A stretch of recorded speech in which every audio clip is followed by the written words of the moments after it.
నమస్తే. ముందుగా వ్యవస్థ న్యూస్ ఛానల్ యాజమాన్యానికి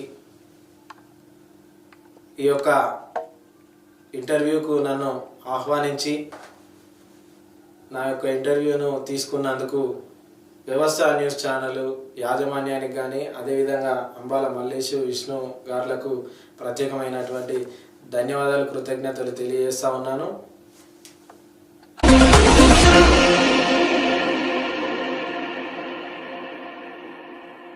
న్యూస్ ఛానల్కు స్వాగతం. మనం ఈరోజు ఒక ప్రముఖ వ్యక్తిని, ఎంఆర్పిఎస్లో కీలక పాత్ర, మేడ్చల్ జిల్లా ఎంఆర్పిఎస్ ప్రధాన కార్యదర్శి వడ్డేపల్లి శివకుమార్ మాదిగన్నను కలవనీకి వచ్చినాము. ఆయనతో ఒకసారి మాట్లాడదాం. అన్న నమస్తే. నమస్తే అన్న. బాగురా? బాగున్నాను. మీ ఊరు అంటే మీ ఊరు ఎక్కడ, మీ ప్రాపర్? అన్న మా స్వగ్రామం వచ్చేసి ఉమ్మడి వరంగల్ జిల్లా, ప్రస్తుతం హన్మకొండ జిల్లాలో ఉన్నది. ఉమ్మడి వరంగల్ జిల్లా షాయంపేట మండలం నేరేడుపల్లి గ్రామం నుండి మేము ఇక్కడికి గత 20 సంవత్సరాల క్రితం వలస వచ్చినాము. అయితే చాలా రాజకీయ పార్టీలు ఉన్నాయి అన్న. నువ్వు అంటే మన వాళ్ళు ఎస్సీ ఎస్టీ బీసీలు రాజకీయ జెండాలకి ఎక్కువ ప్రాధాన్యత ఇస్తారు. నువ్వు ఈ ఎంఆర్పిఎస్ జెండా మోయాలి, ఎంఆర్పిఎస్లో పనిచేయాలని ఎంత అనిపించింది? అంటే అన్న, ఇప్పుడు మీరు అన్నారు ఎస్సీ ఎస్టీ బీసీ మైనారిటీలతో పాటు అగ్రకుల పేదలు కూడా ఎంతోమంది ఆయా రాజకీయ పార్టీలలో చేరి మరి వారి భవిష్యత్తును వారే ఏదో చిన్న చితకా పదవులకు ఇక్కడ ఉండి వాళ్ళకు ఊడిగం చేసుకుంటా వాళ్ళను రాజకీయంగా, ఆర్థికంగా, సామాజికంగా ఎదగనీయకుండా బడాబాబులు మాత్రమే ఎదుగుతున్నారు. ఈ విషయం మాకు చిన్న వయసులోనే అర్థమైంది. ఈ నేపథ్యం ఏంటిక్కడిదంటే, గౌరవనీయులు మందకృష్ణ మాదిగ గారు 2007-8 ఆ ప్రాంతంలో, ఆ సమయంలో వైఎస్ రాజశేఖర రెడ్డి గారు ముఖ్యమంత్రిగా ఉన్నారు మన ఉమ్మడి ఆంధ్రప్రదేశ్కు. ఆనాడు నేను మీరు అన్నట్టుగా ఎంఆర్పిఎస్ జెండా ఎలా ఎత్తుకోవడానికి అవకాశాలు ఉన్నాయని అంటే, మరి ఆనాడు నన్ను ఇప్పుడు ప్రస్తుతం ఎంఆర్పిఎస్ తెలంగాణ రాష్ట్ర అధ్యక్షులుగా ఉన్నటువంటి గోవింద్ నరేష్ మాదిగ గారు 2008లో తీసుకెళ్ళి ఇందిరా పార్కు దగ్గర కృష్ణ మాదిగ గారు ఆమరణ నిరాహార దీక్ష చేపట్టడం జరిగింది.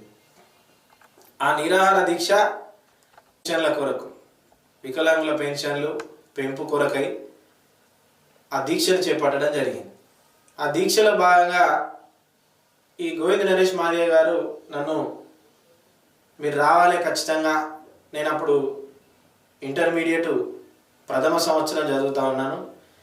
విద్యార్థులే రాబోయే తరాలకు న్యాయం జరిగే విధంగా పనిచేస్తారు అని చెప్పేసి మమ్మల్ని మోటివేట్ చేసి ఆ యొక్క దీక్షా శిబిరం దగ్గరికి తీసుకెళ్తే నేను 2 రోజులు అక్కడే ఉన్నా. కృష్ణ మాదిగ గారు ముందు కూర్చున్నారు, వారి వెనకాలే నేనున్నా. 2 రోజులు మరి తిండి లేకుండా మాసిపోయిన బట్టలతోటి, మరి అక్కడ దోమలకు కూడా ఇందిరా పార్కులో దోమలుంటే కూడా ఆ దోమల్ని సైతం అది ఆ బాధ అంతా కూడా అనుభవించి అక్కడ రాత్రి నిద్రించి మళ్ళీ తెల్లారి ఉదయాన్నే లేచి అక్కడ పక్కకున్న సులభ కాంప్లెక్స్ వద్దకు వెళ్ళి కాలకృత్యాలు తీర్చుకొని ఈ విధంగా ఉద్యమము, అక్కడ నా ఉద్యమ ప్రస్థానం మొదలైంది. ఇది ఇట్లా జరుగుతూ ఉంటే నేనేమనుకున్నా, మాదిగలని చెప్పుకోవడానికి సిగ్గుపడుతున్నాం కదా. 2007-8 వరకు కూడా నాకు ఊహ తెలిసినంత వరకు నేనైతే ఎస్సీననే చెప్పుకునేటోని. అక్కడికి వెళ్ళిన తర్వాత నారా చంద్రబాబు నాయుడు గారు అన్నగారి దగ్గరికి వచ్చి దీక్ష విరమించడం, అన్న ఏదన్నా ఉంటే మనం కూర్చొని మాట్లాడదాం, రాజశేఖర రెడ్డి గారితో మాట్లాడతాం, అసెంబ్లీలో నేను ఈ అంశాన్ని లేవనెత్తుతా అని చెప్పేసి నారా చంద్రబాబు నాయుడు గారు ప్రతిపక్షంలో ఉన్నారు. అప్పుడు చంద్రబాబు నాయుడు గారు లాంటి వారు 10 ఏళ్ళు ముఖ్యమంత్రిగా చేసిన వంటి వారే మన అన్న దగ్గరికి వచ్చిండు అని అంటే అప్పుడు అర్థమైంది నాకు. ఎస్, మనం మాదిగా, మన కులం ఇది, మనం చేసే పోరాటం ఇది, మన హక్కులు ఇవి అని ఏ రోజైతే మందకృష్ణ మాదిగ గారు ఆ రోజు నేను ఆయనను కండ్లారా ఆయన కెపాసిటీ ఏంది, ఆయన ఉద్యమం ఏంది, ఆయన ఎస్సీ ఎస్టీ బీసీ మైనార్టీల కొరకు చేసే పోరాటం ఏంది, ఎస్ మరి వికలాంగులు ఉన్న వికలాంగుల పెన్షన్ల కొరకు అన్నగారు ఆ రోజు నిరాహార దీక్ష చేసింది. మరి వికలాంగులు అంటే మాదిగలే లేరు కదా, అన్ని కులాలలో ఉన్నారు, అన్ని మతాలలో ఉన్నారు. క్రిస్టియన్ మైనార్టీలు, ముస్లిం మైనార్టీల్లో కూడా ఉన్నారు. కులాల సంగతి పక్కకు పెడితే మతాలలో కూడా. మరి ఈరోజు అందరికీ న్యాయం చేకూరుతుందంటే కిషా మాదిగ గారే కాబట్టి అది నాకు నచ్చి అక్కడే ఉద్యమానికి అట్రాక్ట్ కావడం, అప్పటి నుండి ఉద్యమంలో పనిచేయడం జరుగుతుంది. కాకపోతే అప్పుడున్న పరిస్థితుల్లో నేను చదువుకుంటూ ఎప్పుడైనా బహిరంగ సభలు జరిగితే మాత్రమే వెళ్ళేది, ఫుల్ టైం వర్కర్గా మాత్రం కాదు. ఓకే, అంటే ఇప్పుడు మేడ్చల్ జిల్లా ప్రధాన కార్యదర్శిగా ముందుకు ఎంఎస్ఎఫ్ నుంచి చేసిరా, లేకపోతే మీ అంటే ఎంఆర్పిఎస్లో తిరుగుతున్న మీ పదవులు అంటే ఎట్లా అనుభవించారు? అంటే అన్న మాదిగ విద్యార్థి సమాఖ్య నుండి మొదలైన మాది మా ప్రస్థానం. ఇంతకుముందు చెప్పినట్టుగా అప్పుడు ఇంటర్మీడియట్ ప్రథమ సంవత్సరం ద్వితీయ సంవత్సరం అయిపోయిన తర్వాత వెంటనే డిగ్రీ. కాకపోతే ఫుల్ టైం వర్కర్గా మాత్రం నేను చేయలేదు అప్పుడు. తర్వాత 2017 తెలంగాణ స్వరాష్ట్రం అయిపోయిన తర్వాత 2017లో ఎస్ఐ కానిస్టేబుల్ నియామకం తెలంగాణ ప్రభుత్వం చేపట్టింది. ఆ సమయంలో నాకు అప్పటికే వివాహం జరగడం, నాకు ఒక పాప జన్మించడం, దాని తర్వాత నేను ఎలాగైనా సరే ఉద్యోగం రావాలి, ఉద్యోగం వచ్చి నా కుటుంబాన్ని నేను పోషించుకోవాలి, ప్రభుత్వ ఉద్యోగాన్ని సాధించాలి అని చెప్పేసి 2009 నుంచి ప్రయత్నం చేస్తూ ఉండగా 2017లో మరొకసారి ఎస్ఐ కానిస్టేబుల్ ఉద్యోగాల నియామకానికి నోటిఫికేషన్ విడుదల చేసిన సందర్భంగా నేను కూడా అప్లై చేయడం జరిగింది. దాని నేపథ్యంలో నేను ఇంటి దగ్గర ఉంటే కుటుంబం కాబట్టి చదువుకోలేనేమో అని ఇది నేను ఎలాగైనా సరే ఈ ఉద్యోగాన్ని సంపాదించాలని చెప్పేసి ఉస్మానియా యూనివర్సిటీకి నాన్ బార్డర్గా మన మాదిగ విద్యార్థి సమాఖ్యకు ఒక రూమ్ కేటాయించబడి ఉంటుంది. ఆ రూమ్లో వెళ్ళి నా కుటుంబాన్ని అంతా కూడా వదిలేసి ఇంటి దగ్గర నుండి నేను ఒంటరిగా వెళ్ళి నా చదువు, నా ప్రాక్టీసు అంతా కూడా అక్కడ జరిగితే నేను ఒంటరిగా ఉంటే దీన్ని సాధించగలుగుతానని చెప్పేసి ఉస్మానియా యూనివర్సిటీ నాన్ బార్డర్గా వెళ్ళి బి హాస్టల్ 11 నంబర్ రూమ్లో నేను ఒక 6 నెలలు అక్కడ ఉండి సాధన చేయడం జరిగింది. అప్పుడు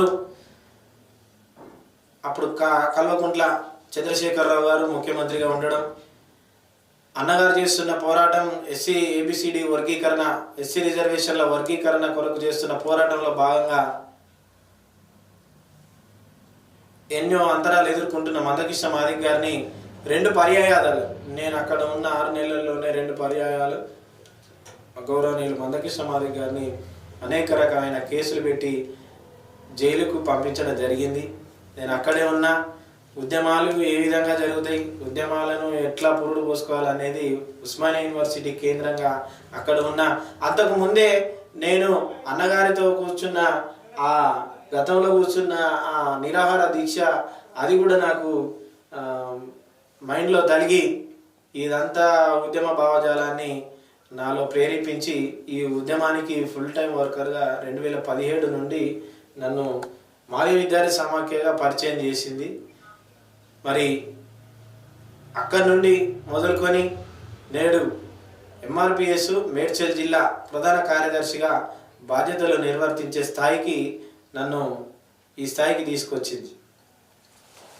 ఓకే, ఎట్లా ఉన్నాయి అని అంటే ఇక మాలలు ఒక దిక్కు సభలు పెట్టుకుంటా పోతాను, ఎక్కడనైనా సరే మాలలు పెట్టుకొని మన సోదరులు మాలలు సభలు పెట్టుకుంటారు, కానీ ఏం సంకేతాలు ఇస్తున్నారు అనేది కూడా ఏ మెసేజ్ ఇస్తున్నారు, మాలలకు ఏం మెసేజ్ ఇస్తున్నారు, వర్గీకరణ కోరుకోవద్దు, వర్గీకరణ వద్దు అనడానికి కూడా కనీసం చెప్పడానికి సభా వేదిక మీద వాళ్ళకు ధైర్యం చాలడం లేదు.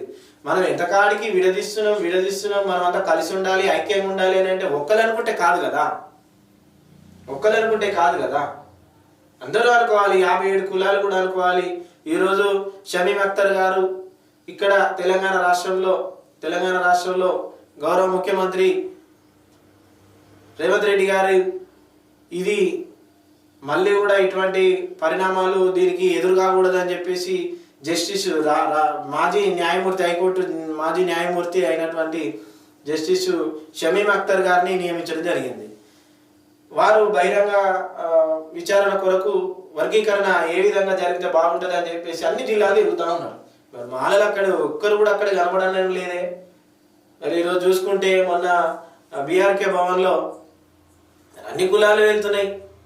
చిందోలు పోయినరు, అక్కలు పోయినరు. ఉమ్మడి మహబూబ్ నగర్ జిల్లాలో ఉన్నటువంటి మాదాసి కులం కూడా చాలా మంది పెద్ద ఎత్తున వెళ్ళేసి మాకు కూడా వర్గీకరణ జరగాలి, ఇన్నేళ్ళు జరిగిన దోపిడికి ఇక మీ ఎదట ఇట్లా జరగకూడదని చెప్పేసి, వీలు ఉండకూడదని చెప్పేసి వెళ్తున్నారు.